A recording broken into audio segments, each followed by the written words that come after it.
Christie is in Sydney tonight, where he's training a group of British athletes for the Olympics. The 2-year ban he's received technically only applies to competing athletes, but the Australian authorities take a hard line on such matters, and it's expected his accreditation for the Games will be withdrawn, severely hampering his ability to coach.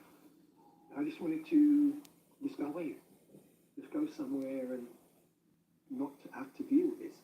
But because these guys rely on me, I'm their coach. But I got to the track where we'd be training all the time. They told me I could not coach. The policy is that if you're involved in sports doping in any way and you're banned or suspended, then we don't believe it's appropriate that you should use taxpayer-funded facilities. And they told me that it was the British press that rang in and told them about the law that they had at the track. I think they're taking a mick. What's going on with me has nothing to do with the athletes. It's a lot of pain, actually, that. You don't want to see Linford having to go through that. We're trying to focus on what we're trying to do. The media, basically going, if Linford's doing it, we're all doing it. British Olympic athletes have undergone random drugs tests in the past 24 hours. Both Mary and Campbell are coached by Linford Christie, whose team of athletes are staying away from the rest of the British camp. It meant that today's tests were conducted in an office at the side of the running track in the full glare of the media. Put it this way, it's just not the way you want prep for an Olympics. It was a huge disruption. We live off routine, any athlete will tell you. But in terms of our mindset, we did become closer and closer. And Linford, he was just as cool as you like. He just always made sure that we were all right. I can't even begin, I'm upset. I can't even begin to imagine the stuff that he would have taken on our behalf. You can't allow your burden to become their burden. I can't bring them down with me. The Olympic gold medalist Linford Christie has withdrawn as a coach for the Sydney Olympics.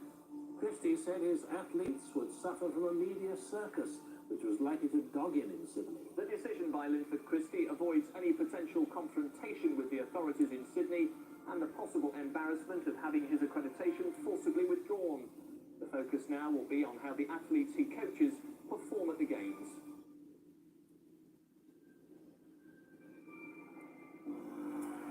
Malcolm and Campbell going for it here. The Olympic 200-metre final. When you stand in an Olympic final, you have to be the best version of you. You need somebody like Linford to stay around you, to give you faith in yourself, for that to happen. I walked out into that Olympic final in front of 112,000 people and I saw Linford in the crowd halfway around the first bend. You lock eyes and I was like, oh, I promise I won't let you down, I won't let you down.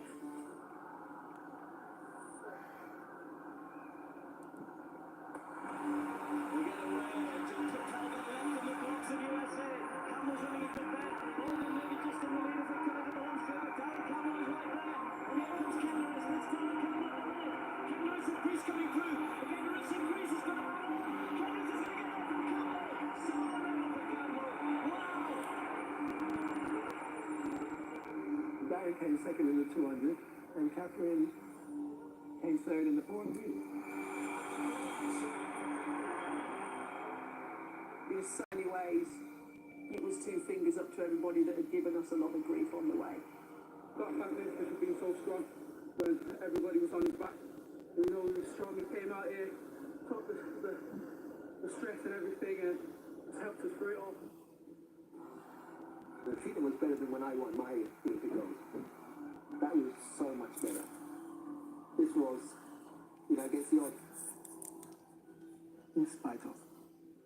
Now, who is Campbell going to see? Linford Christie, his coach, and Jamie Walsh, from a former Olympic champion to an Olympic silver medalist. I told you you could do it. I told you.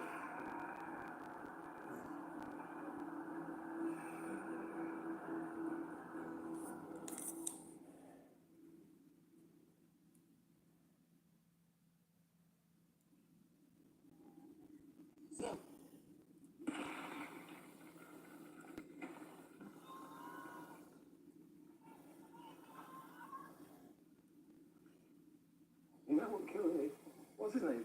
His stride is just. He lands ahead. Linford's still giving back to athletics because it's his absolute love.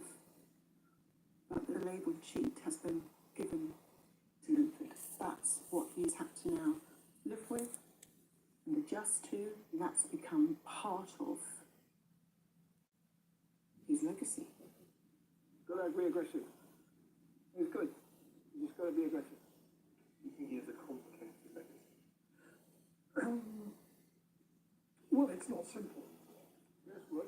Coaching, that's a very genuine, continuing legacy. Let's forget the ring and then run through the fight. But how people remember him, different people will view him very differently. So now you had a chance, you corrected everything you did wrong in the first place. And this one, it's better. So from an official point of view, he unfortunately has a black mark against his name. It's there. You can't ignore it. But on the other side, there's the people who love his bits. I think he's massively undervalued by the sport. Do I understand why some people shy away from him to a degree? But then I would say all of the above can be explained and is the best that we've ever had. Who else has won all 4 titles and held them at the same time in a sprint event, in a men's 100 blue ribbon event? My days. I'll be holding my breath and waiting a long time for somebody to replicate what Linford has done. It's spent a long time building a reputation. It's never really going to come back to what it was. Seriously, it's never. How is it ever? You know, I have suffered for, 25 years. If they came back and said, okay, we made a mistake, what would it change for me? It didn't change how I feel about myself. It didn't change how my family feels about me. My dad, I wish he did talk about it more, because I think he gets in his own head and he very much likes to portray like nothing affects him. Finds it so hard to see the good in what he's done. Maybe I'll dig out his medals and plant them around the house, just to remind him that they were good times. And I think he deserves to be proud of the things he did do. When we were young, Maya Angelou says, still I rise. Can I read it to you? You may write me down in history with your bitter, twisted lies. You may trod me in the very dirt, but still, like dust, I rise.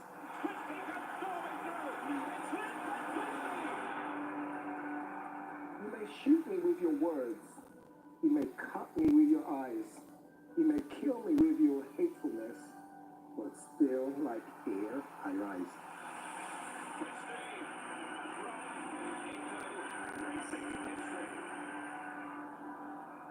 I rise, I rise, I rise.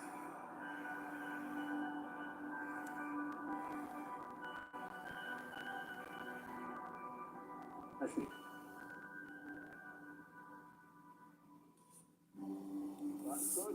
Why do athletic achievements continue to improve?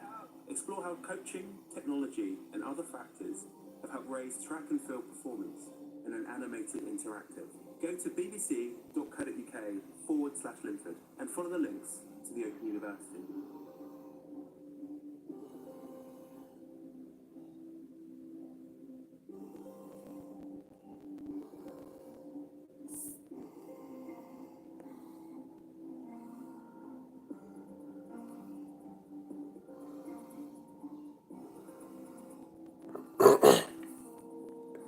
So there you can see how our Asian Arab children are using the drugs to mash up our celebrities and say that they've been doping. There you go, family.